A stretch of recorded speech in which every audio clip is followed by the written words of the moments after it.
By the late 13th and 14th centuries, castles had reached the absolute height of their sophistication.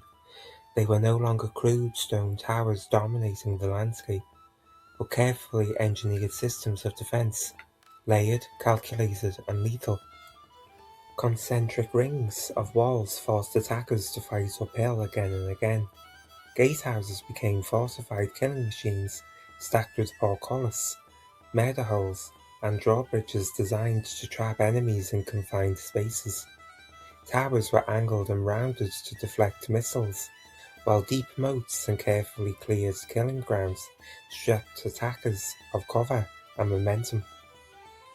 A well-built castle, properly supplied and manned, could resist direct assault for months, sometimes even years. In many cases, the walls were not meant to be broken at all. They were meant to endure, to intimidate, and to force an enemy into a long, costly siege. But this moment of perfection carried the seeds of decline. Castles were becoming extraordinarily expensive to build and maintain. They demanded vast quantities of stone, timber, iron, and skilled labor. Entire regional economies could be strained by a single major fortification. Garrisoning them required loyal troops, constant supply, and the political will to sustain prolonged resistance. More dangerously still, powerful castles could threaten the very rulers that authorized them. A fortress in the wrong hands was not just a defense, it was a potential rebellion made of stone. And as these immense structures reached their peak, a new force was emerging on the battlefield, one that did not respect height, thickness, or tradition, a force that would change warfare forever. With that said, let's take a longer look.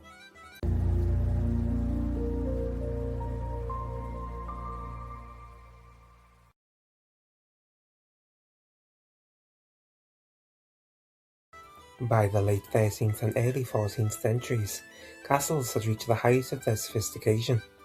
They were no longer crude stone towers, but complex integrated systems of defence.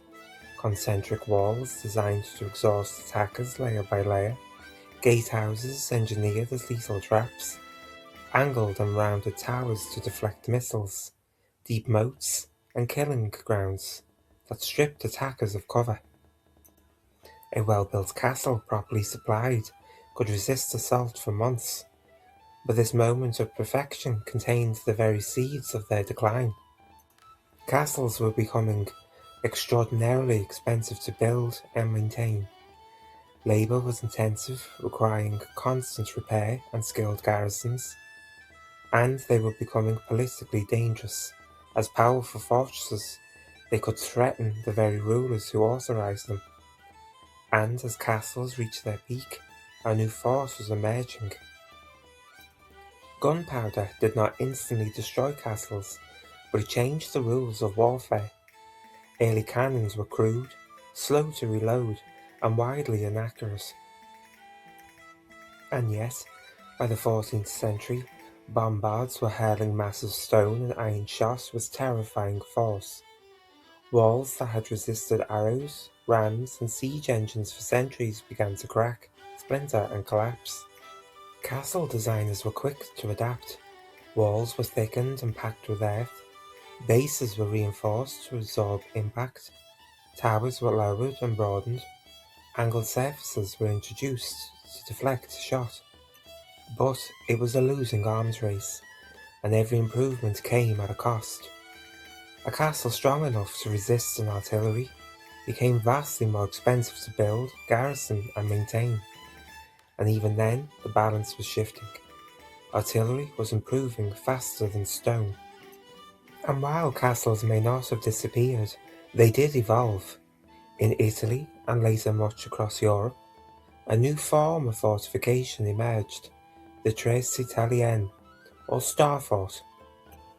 Built for cannon fire, instead of tall stone walls, these defences relied on low, massively thick ramparts, angular bastions designed to eliminate blind spots, wide overlapping fields of fire, and earth-filled walls that absorbed cannon impacts rather than shattering.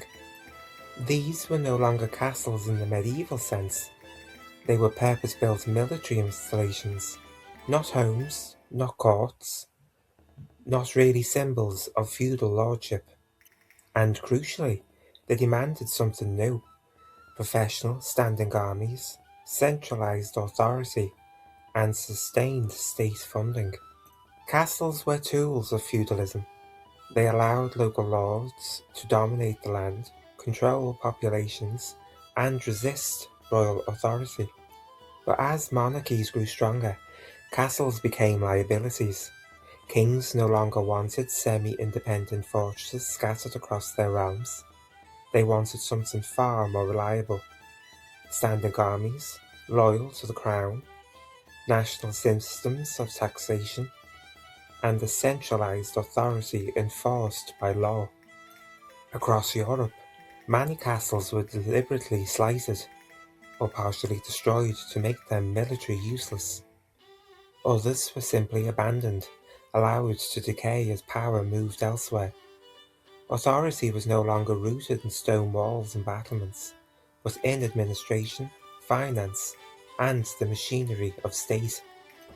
Though some castles did transform and adapt, they became palaces, administrative centres, prisons, and symbols rather than weapons.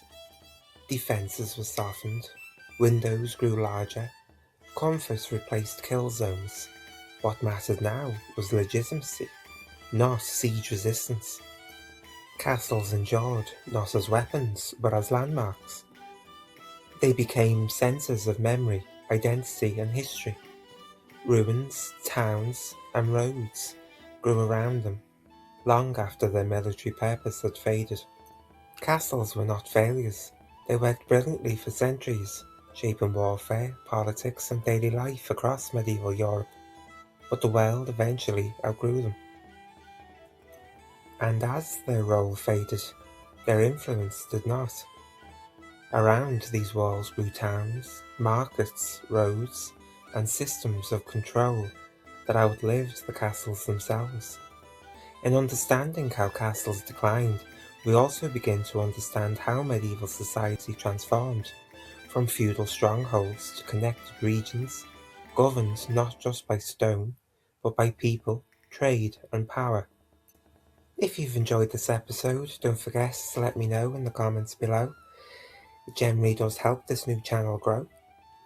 And in the final part of our opening series, we'll take a long look at how castles shaped the towns, roads, and power structure that still define us today. Until then, take care.